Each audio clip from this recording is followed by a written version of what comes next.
Hi, I'm Carolyn Knighthead, here to remind you about the upcoming reunion at San Jacinto College Baptist Student Union.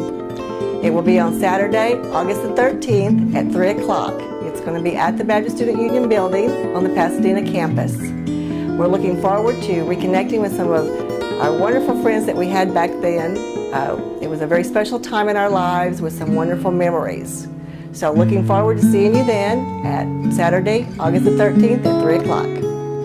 Ray Johnson was a Christian concert promoter in the early 70s during the Jesus movement and our BSU experience. And it wasn't like a unified thing. It wasn't something somebody organized. It was like people sprang up, okay, all at the same time period. I mean, you know, and they were springing up everywhere. I mean, they were springing up in New York City, and Phil Kagi, and Mickey and Becky, and all those people had no really connection to anybody down here, you know. And Dogwood, when they sprang up out of Nashville, had no connection to anybody down here. And what was going on in California at Calvary Chapel had really, I mean, nobody was connected. Okay, it wasn't like a unified connection thing. What happened with the Jesus People Army up in Seattle and all those guys up there and Agape Force was just the move of the Spirit and roots everywhere. So you had Christian music in California with Maranatha Music and all those people in Love Song at Calvary Chapel. But you also had a separate entity going up in Hollywood with Larry Norman and all those people he knew, separate again from those other people. Who was that group we played with?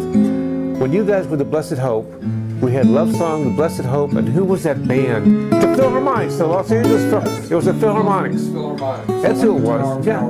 Tower and Power Horns. It was totally different than anything anybody's ever seen. The Baptist Student Union at UH had got together and was going to bring Love Song. And at that time we decided, well, if Love could bring Love Song, we already got the Hope here in town. I got together with some other people and said, well, let's bring in these other guys, the Los Angeles Philharmonic. And so we had this meeting, and we're walking out of the meeting, and I'm with a friend of mine, and I said, I think something just happened. And he said, what? And I said, I think they just made me in charge of organizing all 10 days of these concerts.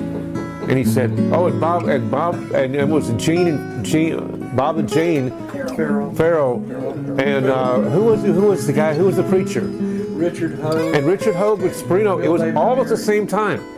It was all at the same time. And they said, well, then, you know, basically got it, and it was like, well, you organize and get them all together. And I'm like, okay. We did the Astro Arena, and then we did Tallowood, and then we did Park Place Baptist. As Tallowood, I remember because we moved the pulpit. And they freaked out that we moved the pulpit.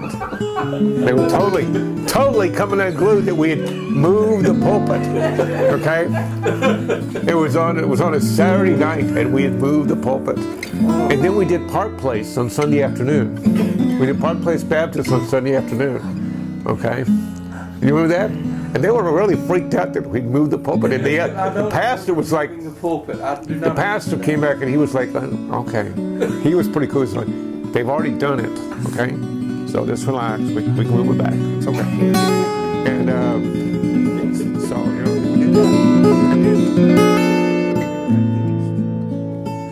In 1971, many of us were enrolled at San Jacinto College and involved in campus evangelism through BSU activities, and caught right in the middle of the passionate Jesus movement, a powerful, spontaneous outpouring of spiritual revival across the nation and really around the world. You'd have to have been there and lived through it to begin to imagine the profound changes it brought to the lives of millions. While no single individual or church can take credit for its inception, one thing is certain. The movement began in the hearts of young people who quickly took it to a mostly reluctant church which had barricaded itself in the comfort and security of tradition and orthodoxy. Local pastors were glad to see new spiritual hunger in the young. But the long hair, the overalls, the Jesus rock would have to go if these self-described hippie holy rollers were to bring this new movement into the church. Consequently, the mighty rushing wind of the Spirit was diverted into the streets, coffee houses, college campuses, where its message could be expounded and proclaimed with really little regard for denominational credentials and Christian cultural conventions. No one actually nailed 95 Theses to some cathedral door, but there was a clear sense that this movement was no fleeting fad, and that the forces behind it were fiercely formidable. The very foundations of the dormant, retreating church were about to be shaken.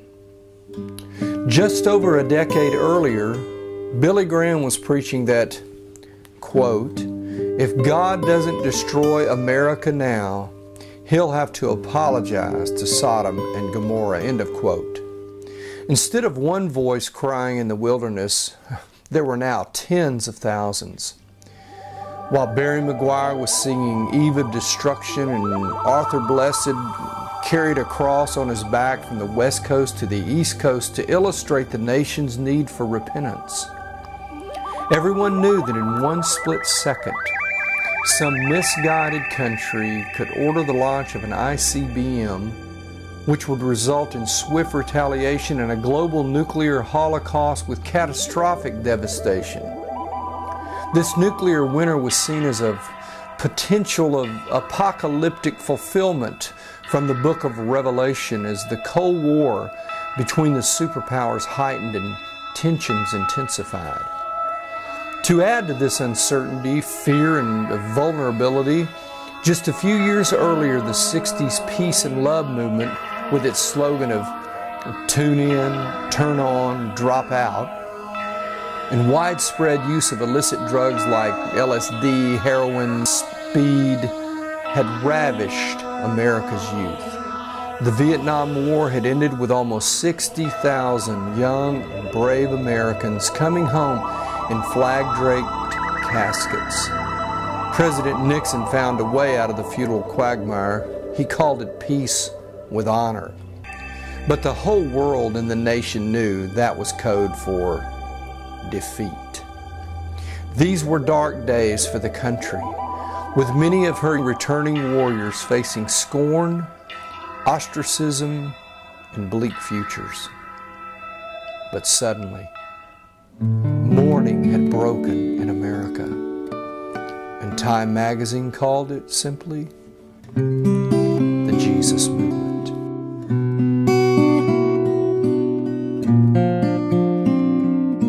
An amazing time that the Spirit of God was working in. And as I look back on it, it's so exciting to know we were just a little part of what God was doing in the whole bigger picture of bringing alive a generation of young people who now have gone on to be pastors and laymen and Christian moms and dads and deacons and so forth. They've invested their lives in ministry long after they graduated from college. And that's been a very fulfilling thing for me to look back and remember. It's been a long time, 40 years, since we've connected face to face. But I'm looking forward to seeing you in August, looking forward to the time that we're going to spend together just loving on each other and catching up with what God's doing in our lives during all these years. And I cannot wait to see you. Be sure and wear a name tag, and so will I, because not that we've changed any, but there's the possibility my eyesight's not quite as good as it used to be. So we will reconnect and enjoy the fellowship time. And so I want you guys to be there, and I'm praying for you and look forward to seeing you in August.